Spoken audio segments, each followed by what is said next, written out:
Hi YouTube friends, Alicia here. So I wanted to come back to you guys and talk to you guys about something. So this journal I have created a number of years ago. It is on my channel. It is a Lilo and Stitch journal that I made from a fabric, vinyl, plastic, whatever you want to call it, placemat. But what I have been thinking about is I see a lot of videos where they're like, oh, we took apart our own journal, our old journals, we didn't use, we did this, we got rid of it, we did all these things. Now, as I've mentioned before, I feel like a broken record. I'm not working right now. I finished school. I have not had success in jobs. I've gotten turned down for two, which is pretty disappointing. Um, but I'm going to carry on and keep crafting and keep looking and keep doing what I need to do. With that said, there's no budget for new craft supplies. And even if there was, I would still hold the same theory.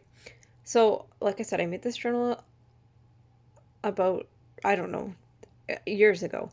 Anyhow, and I was looking at what journal I was going to use now that I finished my old one. And I have lots of options, yada yada. I have all the things, right? But I chose this one. It has summer vibes. It's Lilo and Stitch and it's summery and whatever. But it's not my favorite.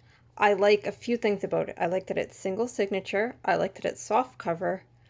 Um, but that's about it. I don't like, well, I like some of the papers inside. Some of them I really don't like. I don't necessarily like the style I did it in. It's not my style anymore. But here's the thing. A journal becomes your style as you use it. So as you add your things, your ephemera, your notes, your pictures, it becomes you. So if you have old journals and you think, oh, this isn't me anymore, keep in mind, you can go through and alter, and I'm going to show you that's what I did. Alter and add things, and as you add things to make it become you, it is no longer a style that isn't you, if that makes sense. So that was kind of a long introduction on what I just want to talk about. I want to mention one more thing as well. When you're crafting on a budget or no budget with limited supplies, what I find and what maybe you'll find is things that maybe that were once garbage become crafting material, come crafting supplies because you can't afford to go and buy things.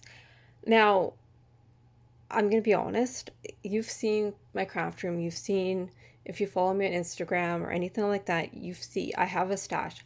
I am not one of those people that are lacking supplies. But even with that said, I do like to upcycle and recycle. So it does change things, though, like I said, when you can't afford to go and buy new things, you see things differently. Um, and I'm going to do a video on that. But anyways, that was a really long introduction. I just hope that that can encourage people that, you know, are financially struggling or don't have a lot of things, um, to look at your supplies differently. So I didn't change the cover, but I'm going to talk about this because I'm going to be changing the cover. I'm going to sew this down further so it doesn't rise up because I don't like that. And then I'm going to extend the flap so that it folds over better. I did add eyelets. The elastic is short on here, but I'm okay with that. It will hold for right now. I didn't have the signature in centered, so I did redo that. I added eyelets to make it more secure, which is another thing that I didn't like when I looked at the journal, is that it was crooked. So I fixed that. I like the pocket here. I like the feel of the journal. It is very soft. I use scrapbooking paper and digitals. Um, and that was really it when I made this journal. But now I've gone through and added. So this is all just original things here. And then here, I had originally had this fabric flip, but I made a pocket. I added these two pieces of cardstock. I added a tag that I made from Masterboard that I added stickers to and die cuts.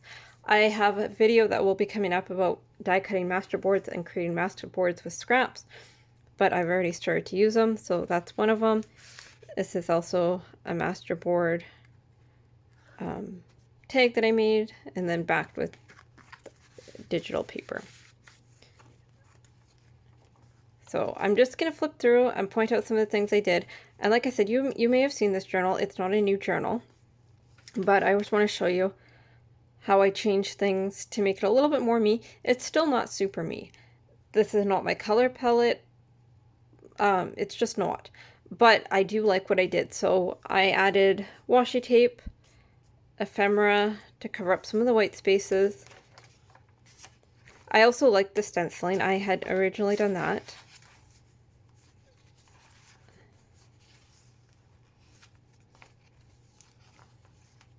Added a die cut. Here's some more masterboard ephemera I made that I added. And this, like I said, you can see this is more my style now. It's collaged. The ephemera, like I said, is from masterboard. I like that. I like that look. I added a charm.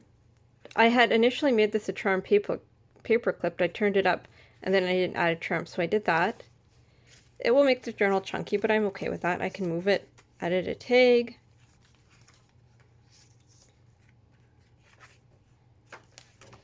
It feels very beginner, this journal, and I'm okay with that. Like I said, everybody starts somewhere, and you know, I've been journaling for years, and there's still times where I just want a beginner journal. I want just paper and somewhere to write, and that works. And that's this works for that.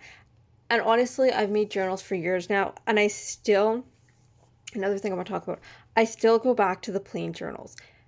Here's the reason why. I like to write in my journals more than I memory keep ephemera in my journals. I do some, and my last one I did some more than I would normally to fill up some of the last pages, but I actually like to scrapbook as well. So I scrapbook junk journal, meaning that I make scrapbooks out of junk journal items, if that makes sense, and then I scrapbook in there. So this is more of a writing journal and photos for me. So I add some embellishments, but I keep most of it flat. These I added. It's from a Fiskars Shapes stencil. I did them years ago. I didn't like them. Kept them in my stash. And what I did, and I like it much better, is I just did some faux stitching on it. And of course it fits. The crab I like. I did the same thing, some faux stitching, give it a smiley face. Added the washi tape to the top. This is very me. This is a more recent piece of ephemera I made. This piece and then added to this piece. Here I'm still using napkins.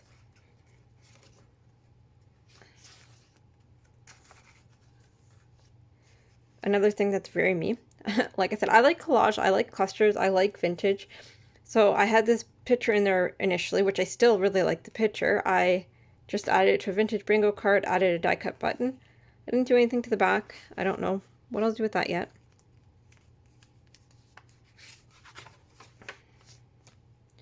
Ohana.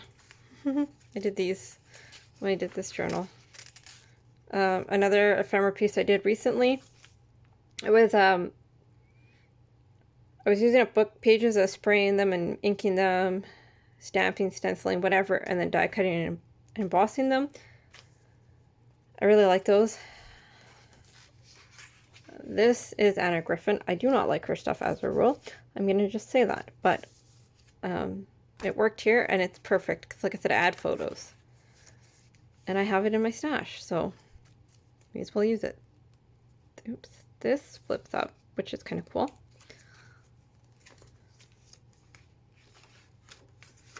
The center of the signature. I did not finish decorating it, I will say that, but I want to start writing in it tonight, and it's getting late. Added this, another masterboard ephemera piece. This is book page that I made into a pocket, the meaning of life, and then I added a little cluster with some die cuts I had. I don't know where these die cuts are from, I'm sorry. I've had them in my stash for years, and I bought them secondhand.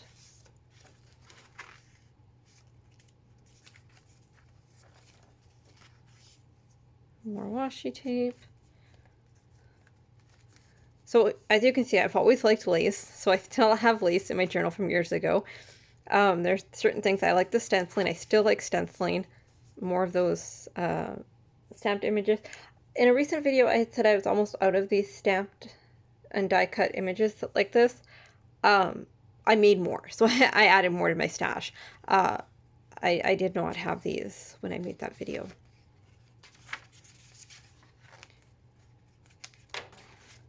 There's another crab with washi and another. This is on wallpaper. If you're wondering, you can stamp, emboss, and cut out on wallpaper. It works really well. Another stamped image. I know eventually I'm going to get sick of using these flowers and these stamps and things like that, but it's kind of my thing right now, so I make more of them because that's what I use. That might be the last. Yes, that's the last as far as I've gotten, and this is just how it was initially, so it's kind of cute. Like I said, it's not really my style now, and it's kind of boring. It's very plain. I like this paper. It's like a mixed media print, and then it has embossing. It is from Michaels. I do really like that. It is, like I said, years old because this journal is years old. I would still like this paper today. And here's the back, and it's so on. And when I said I didn't like the paper, what I was actually talking about was this paper. This is old, maybe K & Company paper. It was some of the first paper I ever got, and I believe it was K & Company. And at the time, I was so excited to have it.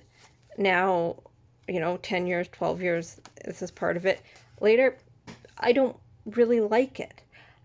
But at the time, it was very exciting. It was one of the first paper pads I had. It was one of those 360 sheets. The story, you get all excited about it when you first start. But it does not, like I said, excite me now. What does excite me, though, is filling this journal up with memories and pictures. And, by the end of it, you're not going to see this paper. So I hope this can encourage some of you that have old journals, old supplies, and I just can't go out and buy new stuff and are feeling, a little discouraged about how your style has changed, but you can't afford to change it. So anyways, thank you all for watching, and I will talk to you all soon. Bye.